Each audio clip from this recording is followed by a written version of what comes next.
ఆదికాండము 12వ అధ్యాయం 2వ వచనం ఈ సంవత్సరం మాకు ఇచ్చిన గొప్ప వాగ్దానం. ఒకసారి చదువుదాం. నిన్ను గొప్ప జనముగా చేసి నిన్ను ఆశీర్వదించి నీ నామమును గొప్ప చేయుదును, నీవు ఆశీర్వాదంగా నుండి వచ్చిన ప్రార్థన. మహాపరిశుద్ధుడు తండ్రి ప్రభువా యేసయ్యా మీకు స్తుతులు స్తోత్రం. వాక్యం మీది నన్ను మరక్షేయండి, నాతో మాతో మీరే మాట్లాడండి. రక్షణ లేని వారికి రక్షణ దయచేయండి, ఆత్మీయంగా ఎదగాలనుకున్న వారికి మీ కృపను అనుగ్రహించమని యేసుక్రీస్తు పరిశుద్ధ నామమున అడిగి వేడుకొని ప్రార్థించి పొందుకుని నామ తండ్రి ఆమేన్. ఇప్పుడు గమనిస్తే మరి ఆ వాక్యం పెట్టమంటావు ప్రభు అన్నప్పుడు నేను ఎట్లా అంటుండే, నాకు ఎక్కువ కన్ఫర్మేషన్ కావాలి. రెండో రోజు వెంటనే నాకు మళ్ళీ ఒక గ్రూప్ లో నుంచి అదే మెసేజ్ వచ్చి ఆగాడు. వెంటనే దాన్ని మా గ్రూప్ లో నేను షేర్ చేశాను.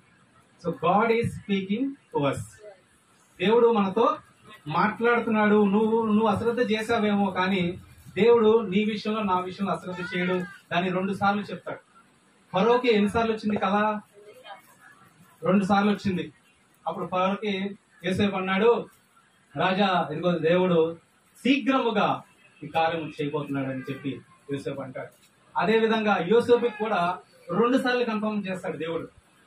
ఏమని? నీకు అందరూ సాగిల పడతారని చెప్పి కన్ఫర్మ్ చేస్తాడు. అట్ ద సేమ్ టైం మనకి కూడా ఒక వాగ్దానాన్ని ఇచ్చాడు దేవుడు. అది ఏంటంటే నిన్ను గొప్ప జనముగా వచ్చేసి నిన్ను ఆశీర్వదించి నీ నామమును గొప్ప చేయుదును, నీవు ఆశీర్వాదంగా ఉండు. మొదటి వచనం చదివితే యెహోవా నీవు లేచి ఈ దేశము నుండి ఈ బంధువుల యొద్ద నుండి నీ తండ్రి ఇంట నుండి బయలుదేరి నేను నీకు చూపించే దేశంలోకి వెళ్ళుము.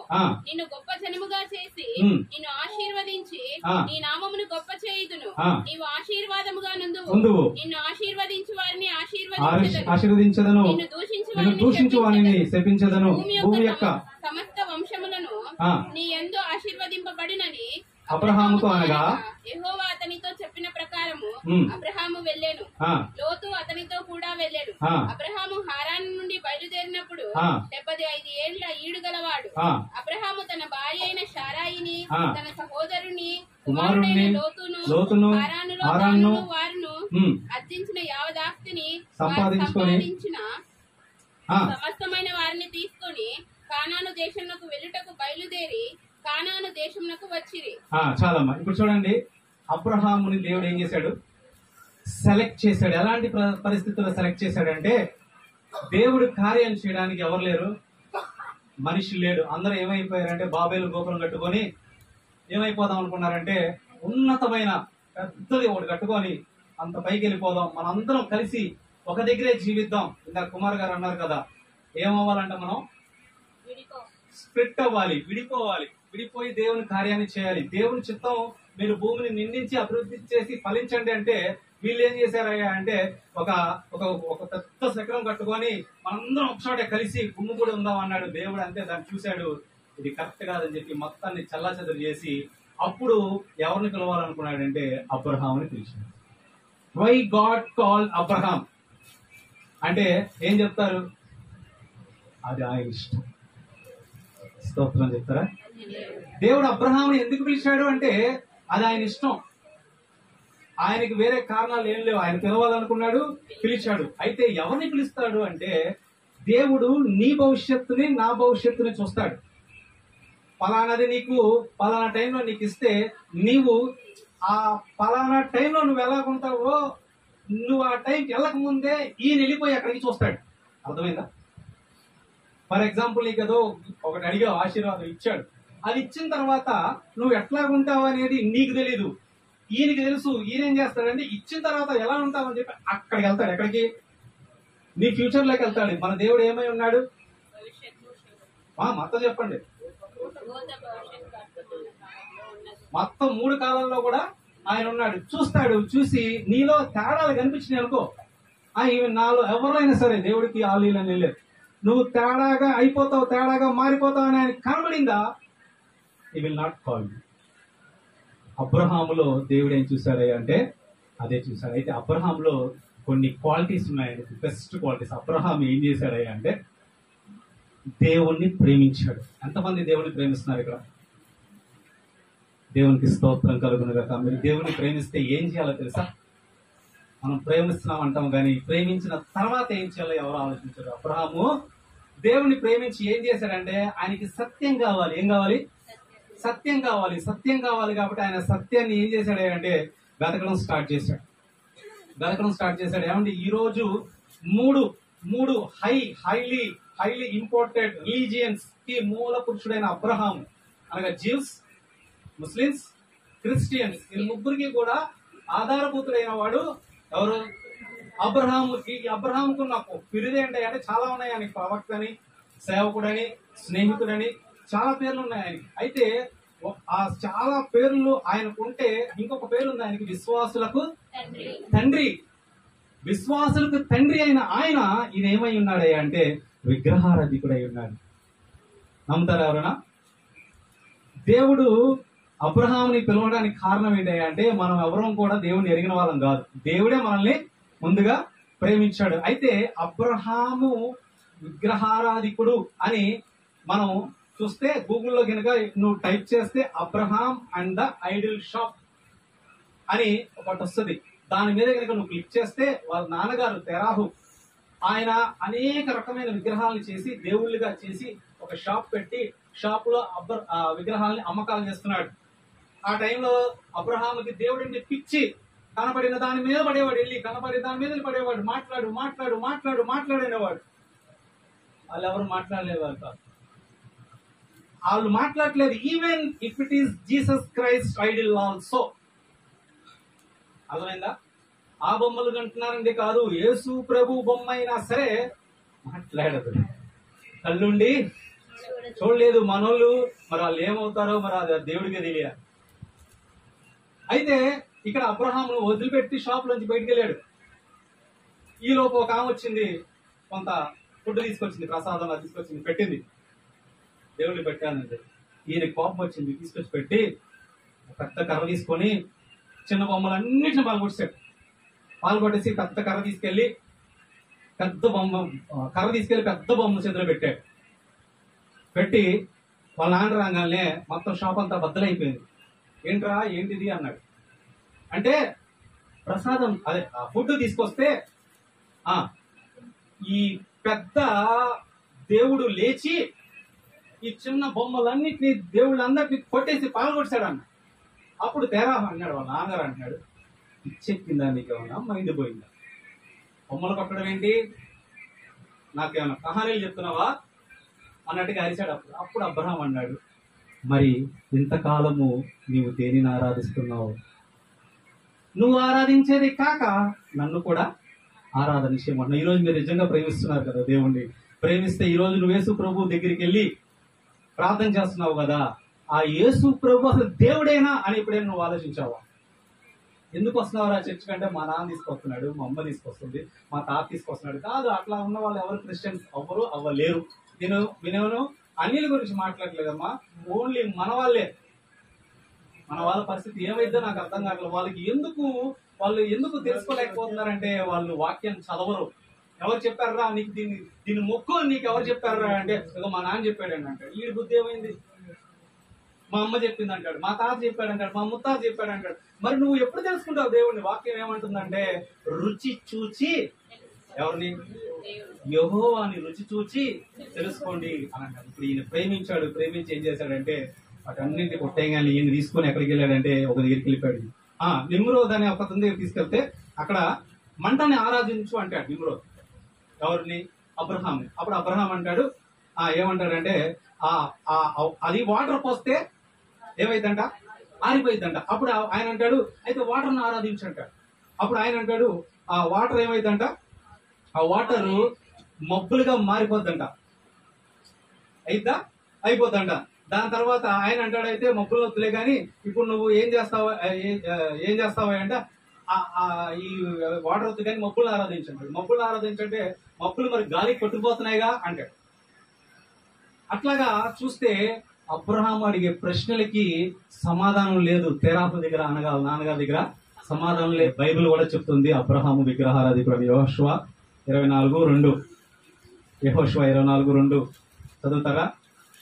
యెహోషువ జనులందరితో ఇట్లా, నేను ఇజ్రాయేల్ దేవుడైన యెహోవా చెప్పినదేమనగా, ఆది కాలం నుండి మీ కుతురులు అనగా అబ్రహామునకును నాహోరుకును తండ్రి అయిన తెరాహు కుటుంబం నది అద్దరిన నివసించి ఇతర దేవతలను పూజించారు. దేవుడు ఎవరిని పిలుస్తున్నాడు తెలుసా? దేవుణ్ణి ఎరగని వారిని పిలుస్తున్నాడు. దేవునికి స్తోత్రం కలుగును గాక. ఒక్కసారి వాడు దేవుణ్ణి ఎరిగాడంటే నువ్వు కత్తి పీక మీద పెట్టినా కానీ ఒప్పుకోడు. ఇంకా సంపాస్తా అదే పౌలు అంటాడు, బ్రతుకుట క్రీస్తే చావైతే లాభం అంటాడు. అయితే ఎంత గొప్ప దేవుడిని మనం కలిగి ఉన్నాం. అయితే అబ్రహాములు ఏముందయ్యా అంటే ఒక దృష్టి ఉంది. దేవుడు ఎవరా అని చెప్పి వెతుకుతున్నాడు. అబ్రహాం దేవుడిని వెతుకుతున్నాడు. దేవుడు కూడా నా పని ఎవరు చేస్తారని చెప్పి వెతుకుతున్నాడు. గబగబా చూద్దాం. కీర్తనల గ్రంథం 33:13. కీర్తనల గ్రంథం 33:13. యెహోవా ఆకాశముల నుండి కనిపెట్టుచున్నాడు, ఆయన నరులందరినీ దృష్టించుచున్నాడు, తాను నివాస స్థలంలో నుండి నివాసులందరి వైపు ఆయన చూచుచున్నాడు. ఆయన వారందరినీ హృదయములను ఏకరీతిగా నిర్మించిన వాడు, వారి క్రియలని విచారించువాడు, వారిని దర్శించువాడు. యెహోవా దృష్టి ఆయన యందు భయభక్తులు గల వారి మీదను, ఆయన కృప కొరకు కనిపెట్టు వారి మీదను నిలుచున్నది. 2 దినవృత్తాంతములు 16:9. 2 దినవృత్తాంతాలు 16:9. తన ఎడల యథార్థ హృదయం గల వారిని బలపరచుటకై యెహోవా కనుదృష్టి లోకమందంతటా సంచారము చేయుచున్నది.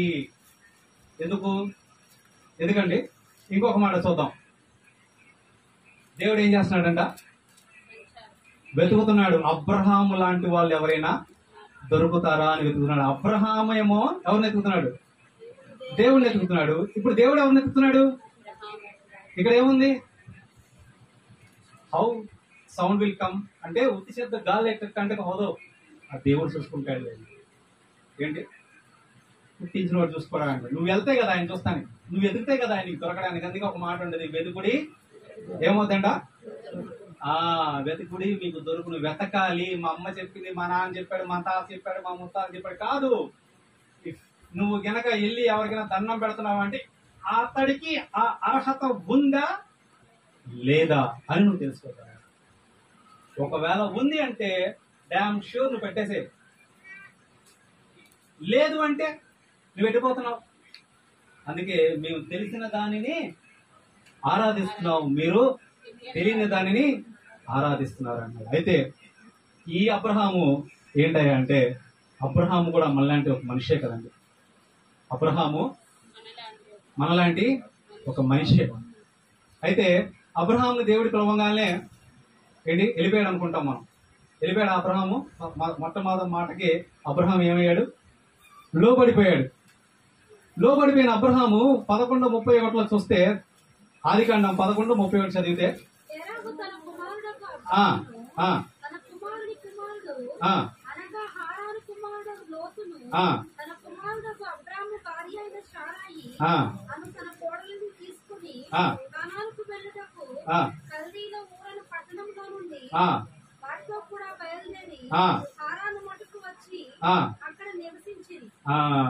చూసారా ఎక్కడ ఆగిపోయాడు అంటే ఎక్కడికి రమ్మన్నాడు ప్రభువు? ఎక్కడికి రమ్మన్నాడు? కానానికి రమ్మన్నాడు. అయితే ఇక్కడ మనం చూస్తే ఆదికాండం 12వ అధ్యాయంలో ఎక్కడి నుంచి స్టార్ట్ అయినట్టు ఉంటది అంటే హారాన్లో నుంచి స్టార్ట్ అయిన ఉంటది. కాదు హారాన్లో నుంచి అబ్రహాం స్టార్ట్ అవ్వలేదు. అపోస్తుల కార్యములు 7వ అధ్యాయం 2, 3, 4 చదవండి. అపోస్తుల కార్యాలు 7వ అధ్యాయం 2, 3, 4 స్టెఫెన్ మాట్లాడుతున్నాడు చూడండి. సహోదరులారా వినుడి.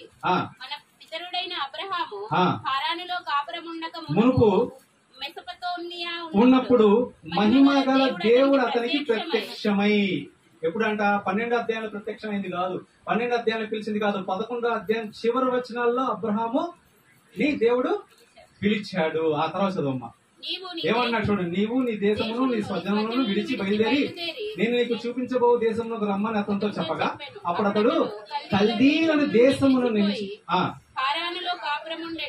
అది ఫస్ట్ కాల్. దేవుడు అబ్రహాముని పిలవగానే అబ్రహాం ఏమి లోబడిపోలా. అబ్రహాం కూడా మళ్ళాంటి ఒక వ్యక్తి. సమయం లేదు కదా చెప్పట్లేదు, కానీ ఎన్నిసార్లు దేవుడు అబ్రహాంని బలపరిచాడు తెలుసా మీకు? దాదాపు 5-6 సార్లు ఆయనతో మాట్లాడి ఇదిగో నీకు ఇస్తా, నువ్వు బాధపడమాక, నువ్వెందుకు తెలుస్తున్నావు, నీకు ఇస్తా అన్నప్పుడు విశ్వాసులకు తండ్రి అయిన అబ్రహాము ఎన్నుమార్లు విశ్వాసంలో బలహీనపడ్డాడు చూడండి. ఈ రోజు మన పరిస్థితి కూడా అంతే. అందును బట్టి మనం జారిపోవాల్సిన అవసరం ఏమీ లేదు. ఫస్ట్ కాల్ లో అబ్రహాం పూర్తిగా ఆగలేదు, పూర్తిగా వెళ్ళలేదు. ఎందుకు వెళ్ళలేదు అంటే వాళ్ళు దాదాపు 1000 కిలోమీటర్స్ ట్రావెల్ చేశారు. అలసట వచ్చి ఆగారా? First point. రెండో పాయింట్, వాళ్ళ నాన్నగారికి వయసు అయిపోయిందని చెప్పి ఆగాడా? మూడో పాయింట్, ఆయన అక్కడ నుంచి ఎవరు నడిపిస్తున్నారు ఈ జనాంగాన్ని అంటే తేరాహు నడిపిస్తున్నాడు. 11వ అధ్యాయము లాస్ట్ వచనంలో ఉంటుంది చూడండి. లాస్ట్ బట్వన్ దానిపైన చదవము. తేరాహు తన కుమారుడుగా అబ్రహాము, తన కుమారుడు అనగా హారాను కుమారుడు లోతును, తన కుమారుడుగా అబ్రహాము భార్యను శారాను అందరిని తీసుకొని ఎవరు వెళ్ళేస్తున్నారు? లీడ్ ఎవరు చేయాలి? ఇది దేవునికి స్తోత్రం కలుగును గాక. వై గాడ్ కాల్డ్ అబ్రహాం అంటే అబ్రహాముకు కలిగి ఉన్న హృదయము ఇప్పుడు తేరాహు అయిన తన తండ్రికి లేదు కాబట్టి God stop there itself, ఆపేశాడు. నేనైతే అదే అనుకుంటాను. ఎందుకంటే పిలుపు నీది. ఎవరిది? నీది పిలుపు. నీ పిలుపు బట్టి నువ్వు వెళ్ళాలి. ఆయన వస్తే బాగుండు, ఏం వస్తే బాగుండు, వీళ్ళు వస్తే బాగుండు. No, nothing. నువ్వు ఒంటరిగా వచ్చావు, ఒంటరిగానే వెళ్ళిపోతావు. ఆపేశాడు అబ్రహాం, ఆపేశాడు. 12 అక్కడ వెంటనే వాళ్ళ నాన్న చనిపోతాడు. చనిపోగానే అబ్రహాం ఎంత మంచివాడంటే దేవుని ఎంత ప్రేమించాడో అలా నాన్న కూడా అంతే ప్రేమించాడు. అంతే వెంటనే ఆ నాన్న చనిపోగానే 12వ అధ్యాయంలో అబ్రహమా బాధపడుతున్నావా, ఇదిగో నేను నిన్ను ఆశీర్వదిస్తున్నాను. చదువుతారా? ఏం ఆశీర్వదిస్తున్నాడు చూడండి. ఒకటి, నిన్ను ఆశీర్వదించి నీ నామమును గొప్ప చేస్తాను. ఆశీర్వాదముగా నందువు. ఇప్పుడు చూడండి, నీకు ఆశీర్వాదం కావాలనే కోరుకుంటున్నావు, కానీ దేవుడు నిన్నే ఆశీర్వాదం చేస్తానండి. 4, ఆశీర్వదిస్తాను. చాలు. దూషించే వాడిని ఏం చేస్తాడంట? మరి ఎందుకు మనకి? ఆయన వదిలేస్తే అయిపోద్ది కదా. మనమైతే తిరిగి ఏం చేస్తాం? దూషిస్తాం. ఆయన శపిస్తానంటున్నాడు. If you are God side, నిన్నెవరైనా ఏమనంటే ఆయన కనుగుడ్డును ముట్టిన వాడితో తాట తీసేస్తాడు. ఎవరికైనా సరే రాజుల్నే గడ్డి తినిపించాడు దేవుడు, మనుషులే పట్టు. ఆ తర్వాత లోతు కూడా వెళ్ళిపోతాడు. మళ్ళీ లోతు కోసం దేవుడు అబ్రహాం బాధపడతాడు. బాధపడినప్పుడు అబ్రహాం దగ్గర మళ్ళీ దేవుడు వచ్చి అంటాడు 15లో మళ్ళీ బ్లెస్ చేశాడు. ఎందుకు? అరే నా కొడుకు ఎవరు? లోతు నా కొడుకు వెళ్ళిపోయాడు అని చెప్పి బాధపడుతుంటే 15:1 అన్నాడు, నీ బహుమానం అత్యధికమని చెప్పాను. ఏంటి ఆయన బహుమానం? ఇంగ్లీష్ లో ఉంటుంది ఎక్సీడింగ్ గ్రేట్ రివార్డ్. ఒకందుకు నిన్ను ఎవరైనా విడిచి వెళ్ళిపోతున్నారంటే you have to be happy. దేవునికి స్తోత్రం. ఎందుకంటే నువ్వు బాధపడుతున్నావు, చూసావా? ఎవరి కోసం బాధపడుతున్నావు? నన్ను అనుకున్న వాళ్ళు విడిచి వెళ్ళిపోయారే అంటే ప్రభు అన్నాడు, వెళ్ళారా? నువ్వు బాధపడుతున్నావా? నువ్వు బాధపడమాక, నీకు నీ ఆశీర్వాదాన్ని డబల్ చేస్తాను. ఎందుకంటే నీ హృదయము అంతా బాగా ఉంది. కాబట్టి మనం అర్థం చేసుకోవాలంటే, మనం దేవుణ్ణి అర్థం చేసుకోవాలంటే ముందు ఆయన ఏం చేయాలి? మనం దేవుణ్ణి ప్రేమించాలి. దేవుడితో పాటు మనుషుల్ని కూడా మనము ప్రేమించాలి. ఇప్పుడు మీకు ఒక డౌట్ వస్తుంది, మాకు ఎందుకండి అబ్రహాం గురించి చెప్తున్నారు? మాకేంటి అబ్రహాంతో మాకేంటి అని అంటారు. ఒకసారి చదవండి 1 కొరింథీయులు 10:11. అయిపోయింది, ఇంకా 5 minutes లో ముగించేద్దాం. 1 కొరింథీయులు 10:11. ఈ సంగతులు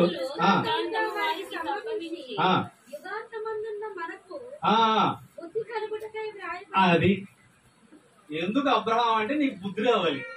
2 రోమీయులకు రాసిన పత్రిక 15:4 చదవండి.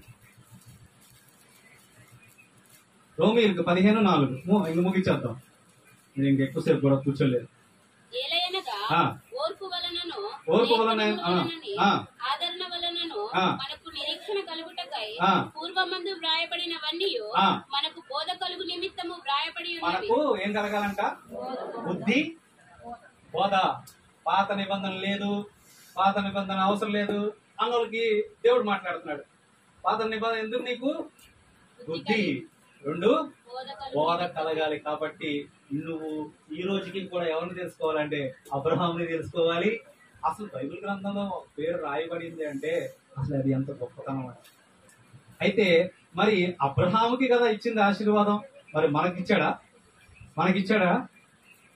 చూడండి, ఒక మాట చూసి ముగిద్దాం. ఇంకా గలితీయులకు రాసిన పత్రిక 3వ అధ్యాయము 29వ వచనం. ఆ పత్రిక అంతా చదువుకుంటే దేవుడు చదువు అబ్రహాము యొక్క సంతానమై ఉండి వాగ్దాన ప్రకారం ఎవరిని అన్నాడు? ఒక మాట అంటాడు, ఇతడు కూడా ఎవరైనా జకయ్య.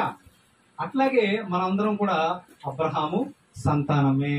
ఇప్పుడు మనకు డౌట్, అబ్రహామునే పిలుస్తాడా దేవుడు? నన్ను పిలవడా, మిమ్మల్ని పిలవడా అని ఒక డౌట్.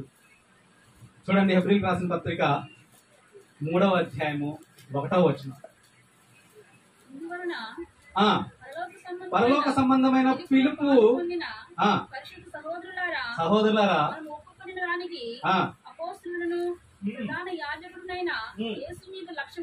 చాలు. దాంట్లో ఏంటంట, ఇందువలన పరలోక సంబంధమైన పిలుపులో పాలు పొందిన పరిశుద్ధ సహోదరులారా. First call, it's heavenly calling. ఎక్కడదంట? పరలోకపు పిలుపు. 2వ తిమోతి 1వ అధ్యాయము, తిమోతి రాసిన పత్రిక 2వ పత్రిక 1వ అధ్యాయము 9, 10 చదువుతా, లేదా 10 చదవండి.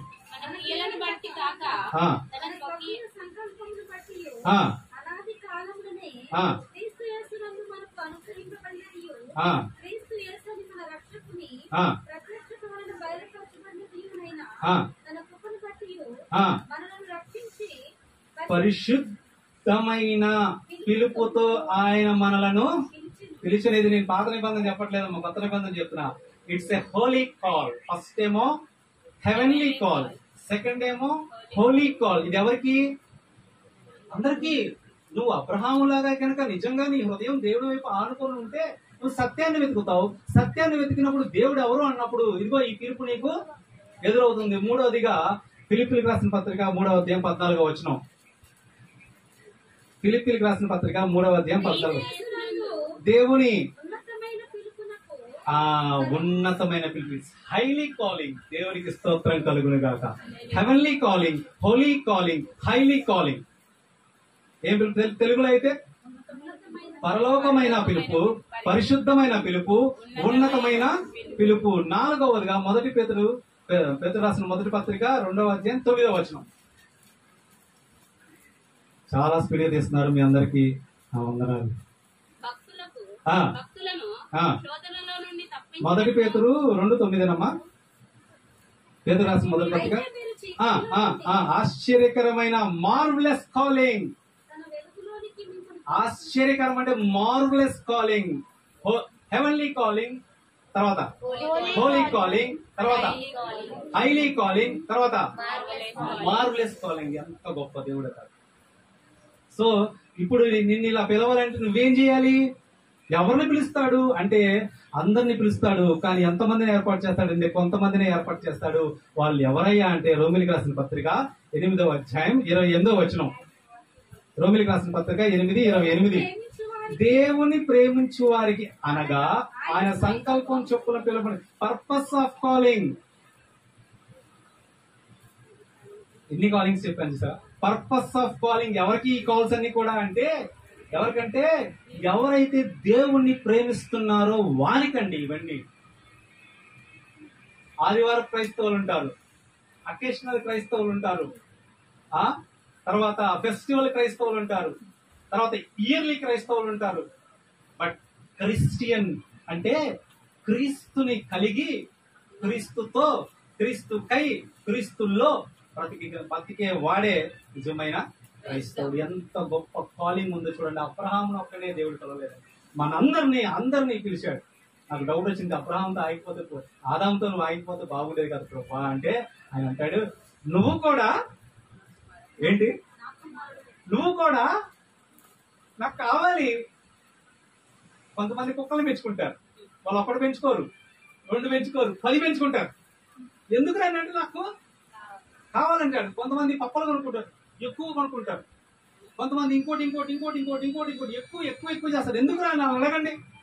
వాడు చెప్పే ఒకే ఒక మాట కావాలి. ఈరోజు దేవుడికి కూడా నువ్వు కావాలి. కాబట్టి అలాగున చూడండి, గొప్ప సంబంధం. అబ్రహాము దేవుణ్ణి వెతికాడు, దేవుడు మనిషిని వెతుకుతున్నాడు. ఎప్పుడైతే ఈ సంబంధం ఏర్పడుతుందో అప్పుడే అక్కడ బలమైన కార్యం జరుగుతుంది తప్ప, నేను ఎప్పుడు చెప్తా ఉంటాను సంఘంలో, ఇద్దరూ కలవాలి, దేవుడు చూసుకుంటాడులే అయ్యుద్దులే కాదు, నువ్వు కూడా దేవుని కొరకు ప్రయాసపడాలి, అది దేవుడు చూడాలి.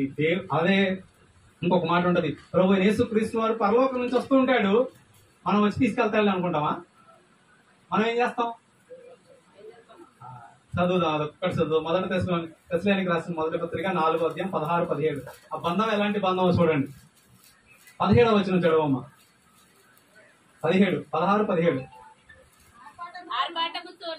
ప్రధాన దూత శబ్దముతోను దేవుని బోరతోను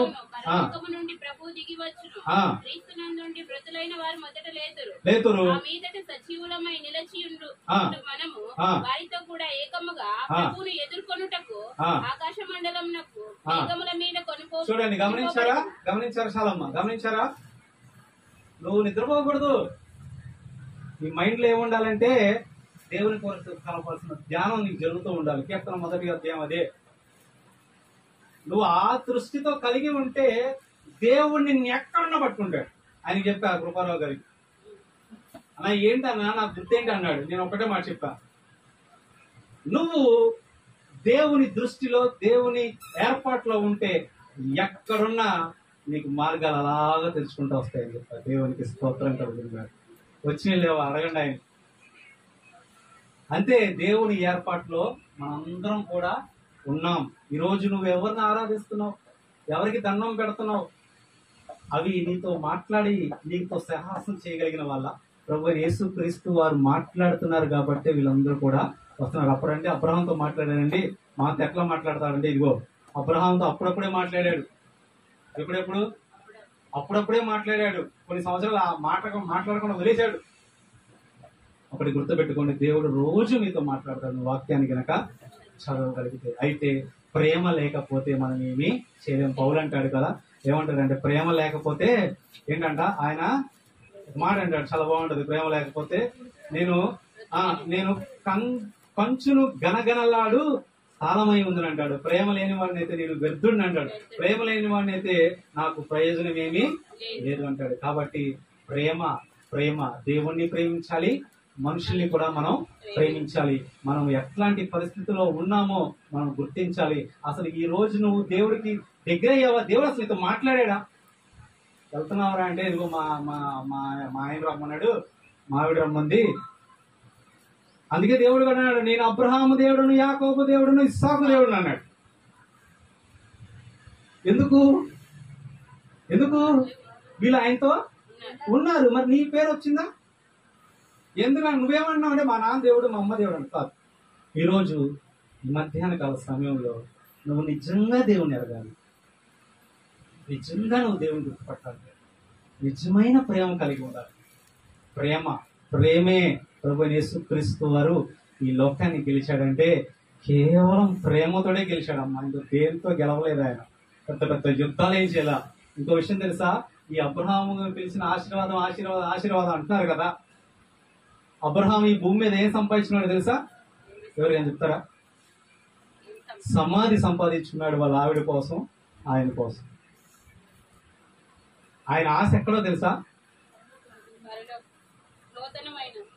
ఆయన ఆశ దేవుడు దేనికి శిల్పియు నిర్మాణకారుడై ఉన్నాడో, దేనికి పునాదులు ఉన్నాయో దాని మీద అబ్రహాం ఆశ పెట్టుకున్నాడు. రాజువయా మహారాజువయా అన్నారు ఆయన జనమంతా. కానీ ఆయనకి ఏ ఆస్తి లేదండి.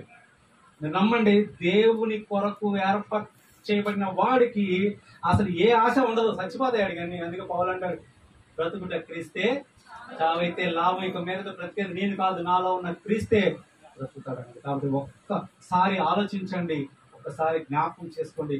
క్రైస్తవులైన మనం సైతము అమ్మ దేవుడు అంటున్నావా, నాన్న దేవుడు అంటున్నావా, మా వంశం దేవుడు అంటున్నావా? నా దేవుడు నా దేవుడు అని అనగలిగే పరిస్థితుల్లో మనం రాగలుగుతున్నాము. ఒక్కసారి ఆత్మ పరిశీలన చేసుకుందాం. ఒకసారి అడుగుదాం దేవుడిని, దేవా అబ్రహాంతో మాట్లాడినట్టు ఇప్పుడు నాతో కూడా మాట్లాడతావా అంటాడు. ఇప్పుడు ఒకవేళ నీతో మాట్లాడితే ఏం చేస్తారని మీరు అనుకుంటున్నారు? చెప్పమంటారు? ఏం చెప్పిస్తాడు దేవుడు? నిన్ను అనేక మందికి ఆశీర్వాద కారణంగా నిలబెడతాడు. నిలబెట్టాడు అబ్రహాంని. ఇప్పుడు మనల్ని కూడా నువ్వు నిజంగా దేవుని కొరకు నిలబడితే అనేకులకు నీ చుట్టుపక్కల ఉన్న వారందరికీ ఆశీర్వాదకారణంగా నిలబెట్టి నిన్నొక రోల్ మోడల్ గా ఆయన అక్కడ నిలబెడతాడు. ఎప్పుడు? దేవుణ్ణి ప్రేమించాలి, సత్యాన్ని వెతకాలి అమ్మా, ఇంకా ఇంకా దేవుణ్ణి వెతకాలి. నేనేమి ఎవరికి వ్యతిరేకం కాదమ్మా, మీరు ఏ ఆరాధన చేసుకోండి, నాకేం ప్రాబ్లం లేదు, వెళ్ళి మనం చెప్తాం, ట్రై చేస్తాం. ఎవరికో ఎందుకండి, మనోళ్ళకే చెప్తాం. రే అది కూడా విగ్రహం వేయాలంటే ఎండో యేసు ప్రభు విగ్రహం రా. అబ్రహాం ఏం చేశాడు? మొత్తం తీసుకొని పాల్గొట్టాడు. నాన్న దానికి మొక్కకురా అంటే ఎండో. అసలు అన్ని లాగొద్దు, మనోళ్ళ గురించే మనం మాట్లాడుకోవాలి. ఏమైంది? నీ బుద్ధి ఏమైంది? వాక్యం ఏం చెప్తుంది? ఎక్కడున్నావు? Where are you? నో, దీనికి నేను మొక్కను దేనికి? ఎందుకనగా అది నాతో మాట్లాడదు, నాతో ఫ్రెండ్షిప్ చేయదు. జీవం కలిగిన దేవుడు నాతో మాట్లాడతాడు వాక్యం ద్వారా. కాబట్టి there is a call from God. ఒక్కసారి ఏమేమి కాల్స్ ఉన్నాయి? ఫస్ట్ది heavenly call, holy call, highly call, marvellous call, purpose of calling. ఇవన్నీ కూడా ఎవరికయ్యా అంటే దేవుణ్ణి ప్రేమిస్తున్న వారికి. నిజముగా నువ్వు దేవుడిని నమ్మితే రా బయటికి. స్తోత్రం చెప్తారా? కొంచెం గట్టిగా చెప్తారా? నువ్వు నిజంగా దేవుడిని నమ్మితే రా బయటికి. దేవుడు ఎవరా అని వెతుకు. నీకు దొరక్కపోతే నాకు కొద్ది మాటలు దేవుడు మన వీటిల్లో దీవించి ఆశీర్వదించును గాక. ఆమేన్.